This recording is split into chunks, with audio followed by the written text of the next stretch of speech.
সকালবেলা উঠে মিষ্টি লাউয়ের পাতাগুলো দিয়ে খেয়ে মনে হলো এটা দিয়ে কিছু করি। এজন্য আমি কয়েকটা পাতা তুলে নিচ্ছি। মিষ্টি লাউয়ের পাতা দিয়ে আমি ডালের বড়া বানাবো। আমি এর জন্য 1 কাপ মসুরের ডাল বাটা নিয়েছি।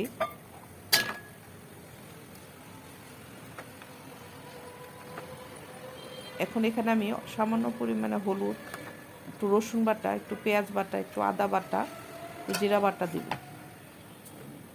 আমি হলুদের গুঁড়া দিব, হলুদ, মরিচ এবং ধনিয়ার গুঁড়া সাথে আমি মিশিয়ে দিব। মরিচের গুঁড়া নিলাম, একটু হলুদ, একটু ধনিয়া এবং পরিমাণ মতো লবণ দিয়ে আমি একটা ব্যাটার তৈরি করব। এখানে আমি অল্প একটু তেল দিয়ে নিচ্ছি যেন ব্যাটারটা সহজেই পাতার গায়ে লেগে যায়। আমি সবগুলো ভালো করে মিশিয়ে নিচ্ছি এবং এখানে একটু আমি সামান্য পরিমাণে পানি দিব, অল্প অল্প করে পানি যোগ করব একটা মসৃণ ব্যাটার তৈরি করার জন্য। আমি এরকম একটা ব্যাটার তৈরি করে নিয়েছি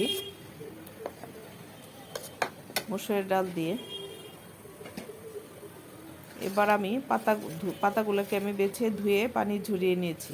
পাতাগুলোকে আমি এবার নিয়ে এভাবে পাতাগুলোকে আমি একটা প্লেটে রেখে যে মিশ্রণটা তৈরি করেছি সেই ডাল বাটাটা আমি পাতার সব জায়গায় আস্তে আস্তে করে লাগিয়ে নেব। আমি এমনভাবে লাগাবো যেন ডাল বাটাটা পাতার সব জায়গাতেই লাগে। আমি এভাবে ভাঁজ করে নেব।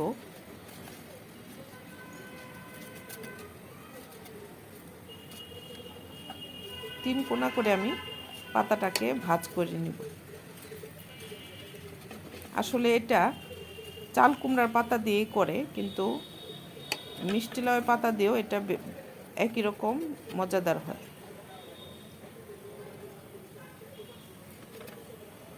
আমি এভাবে আরেকটা ভাঁজ করে দিচ্ছি। আমি হাত দিয়ে লাগাই যাতে সব ভালোভাবে লাগানো যায়। আমি পাতাটা সব জায়গায় আমি ডাল বাটাটা লাগিয়ে দিব আস্তে আস্তে করে। উপরেও আমি এখানেও লাগিয়ে দিব যেন ডাল বাটাটা বেশি থাকলে বড়াটা আসলে মুচমুচে হয়। আমি এভাবে ভাঁজ করে ডাল বাটাটা উপরে নিচে পাতা সব জায়গায় দিয়ে দিব। এভাবে আমি সবগুলা পাতা দিয়ে বানিয়ে নিব। আমি প্যানে তেল দিয়েছি এবং এই তেলে সবগুলা বড়া আমি আস্তে আস্তে ভেজে নেব। মুচমুচে করে ভাজবো অল্প অল্প আছে।